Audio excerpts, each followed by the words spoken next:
Now each student will pick their topics one by one.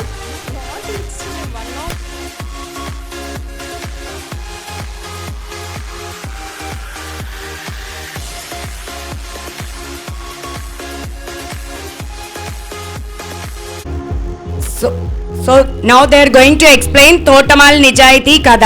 తోటమాలి అంటే ఎవరో తెలుసా? తోటని జాగ్రత్తగా చూసుకునేవారు.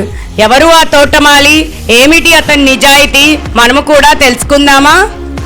ఈ కథను వివరించడానికి మన ముందుకు రాబోతున్నారు మన 4వ తరగతి విద్యార్థులు. దండి 3 టాపిక్స్ వాళ్ళంతటి వాళ్ళే టీంలో they have chosen the dip madam. So whatever the topic they got on the lottery system, they are going to explain that one. So for the team, they selected the topic తోటమాలి నిజాయితీ. So ఇప్పుడు తోటమాలి నిజాయితీ గురించి ఆ కథను గురించి మన పిల్లలు మనకు ప్రదర్శించబోతున్నారు. దయచేసి వీక్షించండి.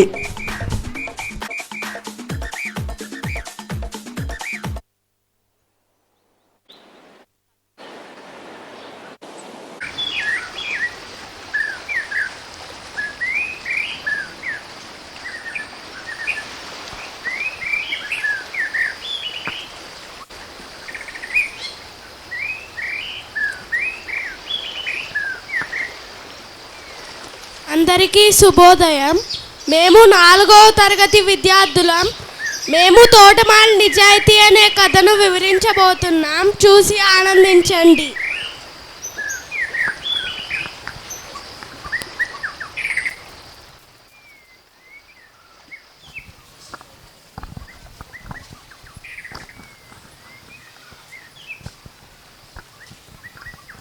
ఎలా ఉన్నారు సూరన్న గారు? నేను బాగానే ఉన్నానులే. ఆనకే అయ్యా 100 ఎకరాల కొబ్బరి తోట ఉంది, 50 ఎకరాల జామ తోట ఉన్నాయి. అంతేనా? 50 ఎకరాల మామిడి తోట కూడా ఉంది. వాటిని చూసుకోవడానికి తోటమాలిని కూడా నియమించారు. నేను తోటను చూసుకోవడానికి వెళ్తున్నాను. అలాగే సూరన్న.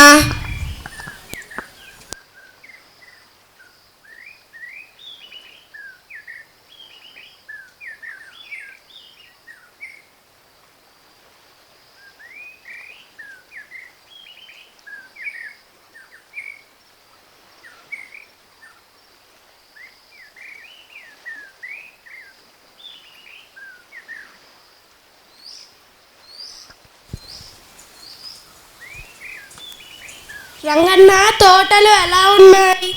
తోటలు బాగా ఉన్నాయి అయ్యగారు. కాయలు ఎలా కాసాయి? కాయలు బాగా కాసాయి అయ్యగారు. అలాగే తోటను బాగా చూసుకో. సరే అయ్యగారు.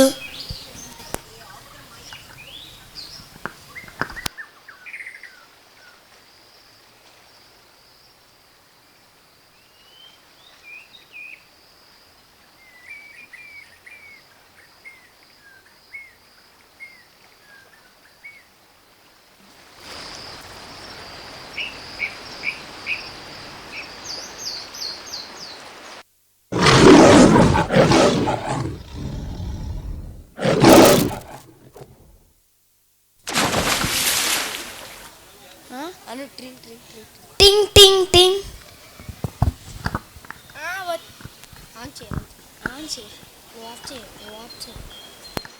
వచ్చారా? రండి. వచ్చాము. విశ్రాంతి తీసుకోండి.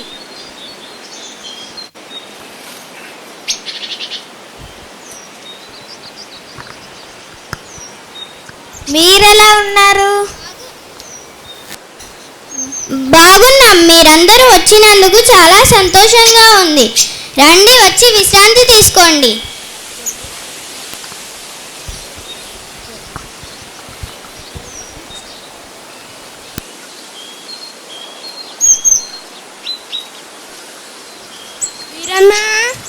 వీరన్నా, ఏమిటయ్య గారు పిలిచారు? తోటకు వెళ్ళి రంగన్నను బుట్ట నిండా మామిడి పళ్ళను తెమ్మను. అలాగే అయ్యగారు. రంగన్న రంగన్న ఏంటి వీరన్న? అయ్యగారు తీయగా ఉన్న మామిడి పళ్ళ బుట్టను తీసుకురమ్మన్నారు.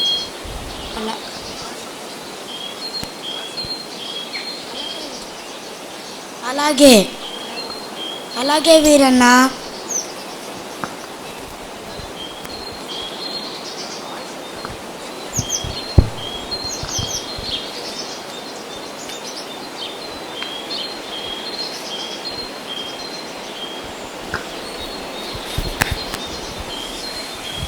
అయ్యగారు మామిడి పళ్ళను తెచ్చా. అక్కడ పెట్టు. సరే అయ్యగారు. భోజనాలు చేద్దురు గాని.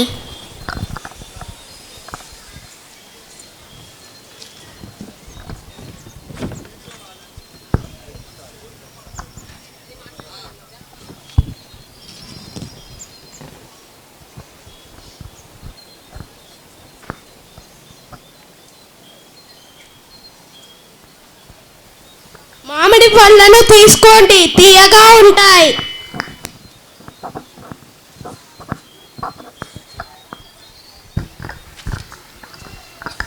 ఈ మామిడి పళ్ళు చాలా పుల్లగా ఉన్నాయి. ఈ మామిడి పళ్ళు చాలా పుల్లగా ఉన్నాయి. అవునా, పుల్లగా ఉన్నాయా?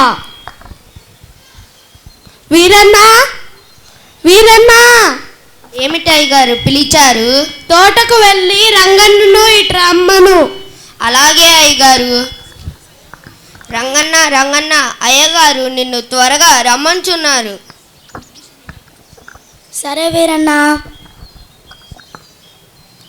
సూరన్న, అయ్యగారు మీరు నన్ను పిలిచారంట. నువ్వు ఈ తోటలో ఎంతకాలం నుంచి పనిచేస్తున్నావు? చాలా కాలం నుంచి పనిచేస్తున్నాను అయ్యగారు. ఏ చెట్టు పండు తీపో ఏ చెట్టు పండు పులుపో నీకు తెలియదా? తెలియదు అయ్యగారు. నేను నిన్ను నమ్మను. నిజమే చెప్తున్నాను అయ్యగారు. అవునా, నువ్వు నిజాయితీగా పనిచేసావా? అవును అయ్యగారు. నీ నిజాయితీ నాకు నచ్చింది. నీ జీతం 2000 కాస్త 5000 చేసి ఈ బహుమతిని కూడా ఇస్తున్నాను. ధన్యవాదాలు అయ్యగారు. చూసారా సూరన్న రంగన్న సూరన్న దగ్గర బహుమతితో పాటు జీతం కూడా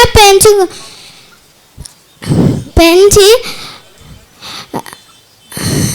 నిజాయితీగా కాపలగా ఉండి సూరన్న దగ్గర బహుమతి కూడా గెలుచుకున్నాడు. నిజాయితీగా ఉంటే అందరూ మెచ్చుకుంటారు. ఇక నుండి నిజాయితీగా ఉండండి. నిజాయితీ అనేది కళాకాలం ఉంటుంది. ధన్యవాదాలు. నిజాయితీ మన జీవితంలో ఒక ముఖ్యమైన భాగంగా చేసుకోవాలి. నిజాయితీ గొప్పదనం మన పిల్లలు భలేగా వివరించారు కదా. Give them a big round of applause.